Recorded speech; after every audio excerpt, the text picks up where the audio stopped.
Okay, welcome to the show, everybody. Welcome to episode 1008 of the podcast.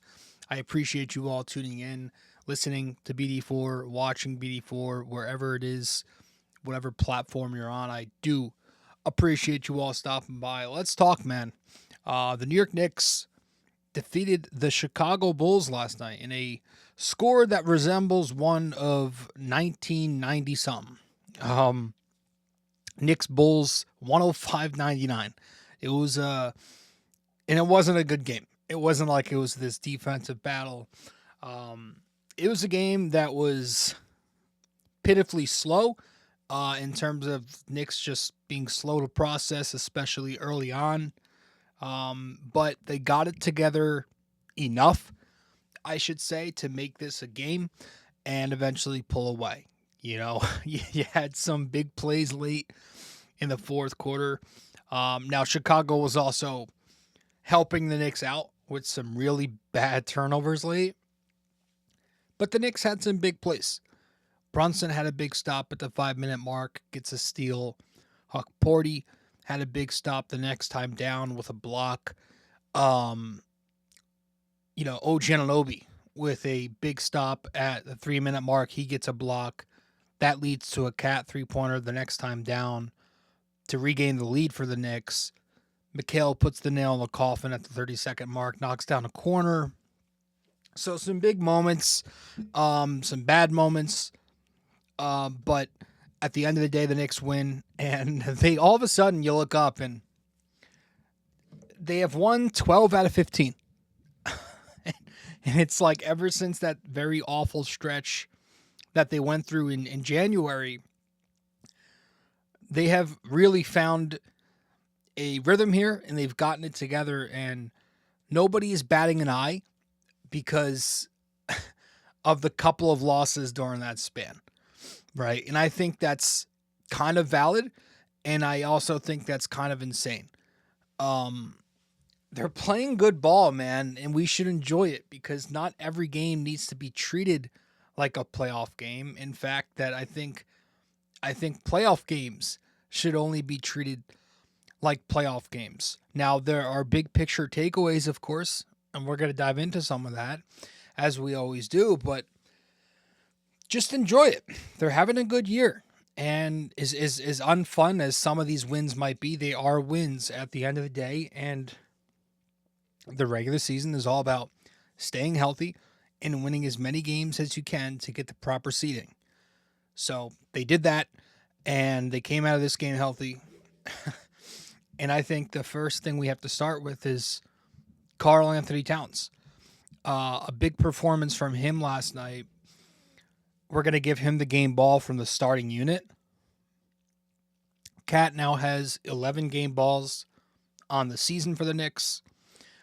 He goes out there last night and he scores 28 points, grabs 11 rebounds, has 3 steals, shoots 10 for 17, 5 for 9 from 3, 5 for 8 from 2, 3 of 4 at the foul line, and he was a plus 13, played 32 minutes. Karl-Anthony Towns has obviously not had a good season. For somebody of his standards, he's been very lacking. There has been concerns about his fit in this offense. There have been concerns about a decline in athleticism. He went through a 17-game stretch from January 5th to February 8th. 17 games where he was just not scoring the ball. He scored 20 points in just 5 of those 17 games.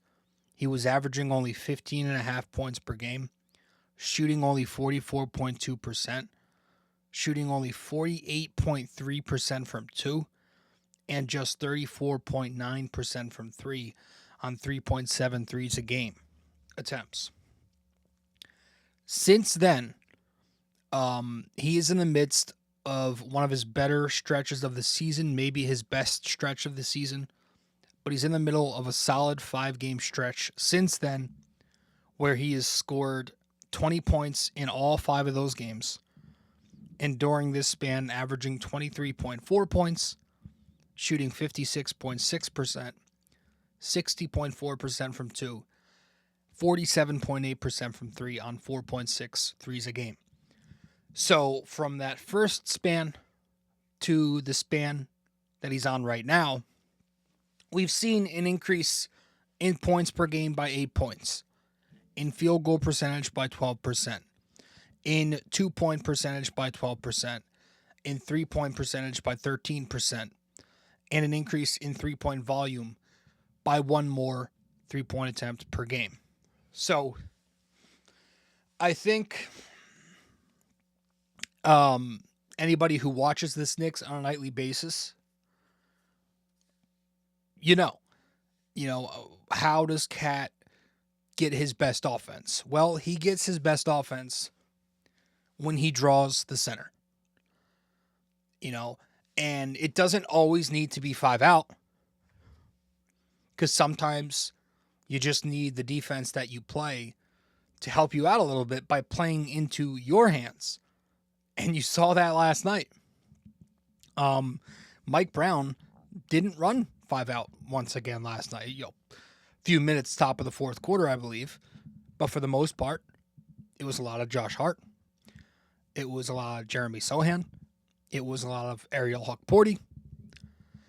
But because the Chicago Bulls were, not thinking, they still put their center on Cat. And so it allowed Cat to be in action with Brunson and others. And he got his best offense maybe of the season. And we're going to go through some of those possessions right now. The 6-minute mark in the first quarter, he knocks down his first three. Josh Hart has Yabusele, who's a big. He has him on him at that time, but he sets an off screen for Cat to get the switch. So Cat gets the Yabu switch. Brunson goes to Cat as he pops off the Hart screen with Yabu dropped. Cat knocks down a three.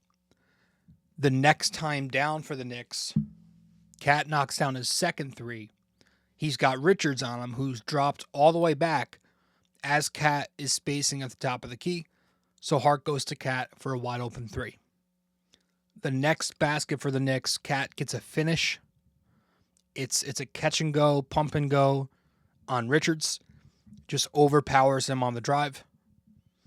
Early second quarter, it's another finish for Cat. He attacks a backtracking Yabusele going downhill in transition. The next basket for the Knicks, Cat gets another three. Richards is again dropped way back as Cat spaces for a wing three. Brunson goes to him for an open three, knocks it down. Middle of the fourth quarter, another Cat three. Richards again is dropped way back in transition as Cat trails in the slot. And Shamet goes to McHale, and McHale goes to Cat for a trail three. And then what was probably my favorite sequence of this game was later in the fourth. With less than 2 minutes left, you had 3 possessions in a row where you got your Brunson-Cat action together. The first one, Cat gets a three out of a Brunson-Cat pick and pop. Brunson rejects the screen. Chicago blitzes Brunson to the side. So now Cat's left open on the pop for a pump and go on Richards as he's late to recover to him. The next one, Cat gets a 3-point attempt off of another pick and pop with Brunson. Brunson again draws 2 on his side of the ball screen. Goes to Cat with a pocket pass, open 3-point attempt. And then the final one with less than a minute left, it's another Brunson-Cat pick and roll. Chicago hedges it with Richards late to recover to Cat off the hedge. So Cat's going to drive on a late recovering Richards who's not completely set. Draws contact for 2 free throws in the lane. Talk about it all the time. And it also allowed multiple good looks at the basket from other Knicks simply because Cat had the big on him drawn to the perimeter. Opens up the paint, right? But it's the Brunson-Cat connection, putting them two in action, that was very fluid last night. I thought Brunson made some great reads. He helped win the Knicks the game the other night. by scoring 20 points and isoing down the stretch. I think he helped the Knicks win the game last night by distributing 9 assists and passing down the stretch. He had some really good passes throughout the game. He had a few weak side assists to McHale and Hart. He was finding McHale on a lot of corners, making reads when the defense was sending help to him one pass away. He found Shamet this way once. He also had a nice assist to Shamet with the Knicks running weak side action to free him up off of a Sohan pin down. But it was the Brunson Cat 2-man action that looked very good. And when Brunson and Cat both have the proper matchup, when they have the big on Cat, and when they're in action together with that matchup, and they're making quick decisions out of the pick and roll, that's when they're such a tough cover. And it's just wild to me. Like, I know there are other matchups on the floor, but it's wild to me how some defenses will see the potential of that duo and they still won't cross-match Cat and the non-threat who's out there with him. And just doing that is literally inviting disaster by giving a very potent duo their preferred matchups out of the pick and roll. And I think that is what people need to remember when clamoring for the starting lineup to maintain as is, if there are still people who are. Like, it's not really, for me at least, it's not the numbers they're producing, because the numbers I think have been good, at least, for a bit now. It's the concern that in a playoff setting against a playoff team, that team won't be dumb enough to guard Cat traditionally with the center. That team will be very comfortable leaving Josh open for his threes, even if he starts taking them. They're going to live with that because they know he's historically got a veteran career worth of not being a great shooter. So when you go and play Detroit in the playoffs, or when you go and play Boston in the playoffs, they're not going to defend the Knicks starting lineup like a Chicago or a Washington or, a Brooklyn might. So it's just annoyingly frustrating that whenever it is that Josh Hart leaves the floor or whoever, it's like the next non-threat comes in. Here comes Sohan. Here comes Huck Porty. It's just like we're rarely getting 5-out looks, and it's not about the individuals themselves. Like, obviously, we love Mitch Robinson. We love Josh Hart.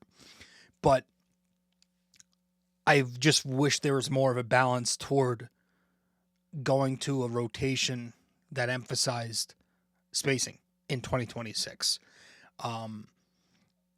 But you were still able to get the proper matchups last night because the Bulls were playing stupid defensively. And so you combine the good reads that Brunson was making. In addition to that, I thought his defense was good, and it's been on an uptick recently. And that's created a winning formula for the Knicks. They've won 12 out of 15. We're also going to bring up a stat in a second over their last 15 games on how well their defense is performing. But I do want to bring up a tweet I saw last night. Benji Ritholtz brought it up on Twitter, one of the good follows in the Knicks community. Just like saying that Brunson's defense has been much better lately, and the effort level has been, I think he said 10 to 15% better lately, and that's just going to go a long way. That he's been forcing turnovers with charges that he usually gets, and had some steals, and making better closeouts, running his three-point shooter off the line, and like, he doesn't need to be very good because he's never going to be very good. But he can't be the opposite of that. He can't be a complete liability who is just going to be hunted every single pick and roll. And he has to put in better effort, and he has to be smarter for this thing to work. And I do think over the last few weeks, Jalen Brunson has put forth better effort, and he has played smarter. And to give credit to Towns too, like, he's been a lot better. I thought he was better last night, and I think he's been pretty fine recently for a bit. I thought he had some active hands last night. He had 3 steals. Nothing crazy, but just sticking his hands out and poking the ball loose.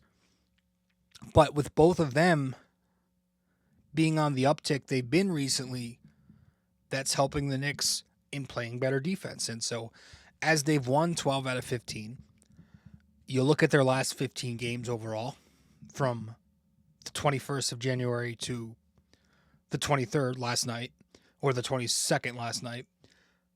If you go on to cleaning the glass, they filter out garbage time, and you look at their defensive rating, they're first in the NBA in defense. During that span, they're averaging, or they're allowing 106 points per 100 possessions. That's first. They have allowed at least 110 points in just 4 of those 15 games. 2 of them were overtime games. The other 2 were against Detroit. So there is that. So the defense has been better lately. Again, the competition, at least the offenses they've been seeing, not amazing, but it is good to see some improvements from the 2 guys on this team who have been consistently bad, over the course of their careers defensively, at least in terms of stopping their opponent. Because I know metrically that does include rebounding, so Cat might get a boost there, but it's good to see the defensive uptick there. Let's head to a quick break. And when we get back, we'll wrap it up with a few more things. Stay with us. Quick break here, guys. Stay connected with BD4 on social media. Follow us on Instagram and X at BD4Pod, and find us on Facebook by searching BD4. Don't miss out. Join the conversation. Want more BD4? Subscribe to our YouTube channel and never miss an episode. Hit that like button, drop a comment, and share with your fellow fans. Don't forget to ring that bell so you're always the first to know when a new video drops. Love BD4 but don't have the time to sit down and watch? Don't forget to subscribe on Apple Podcasts and Spotify so you never miss an episode. And if you're enjoying the show, leave us a 5-star rating and a quick review. It helps us grow and keeps the conversation going. Okay, welcome back to the show. I appreciate you all tuning in. Appreciate you all listening. Let's go to the second unit really briefly, and let's hand the game ball from the second unit to Landry Shamet, who now has 8 of them this season. He scored last night. 16 points, shot 5 for 9, was 4 for 8 from 3. Continues to just be really good in his relocations off the ball to get to his spots, catch and shoot that 3. So the shot making's been great. He had a nice drive last night. The point of attack defense is something we bring up. He fights. The effort level's great.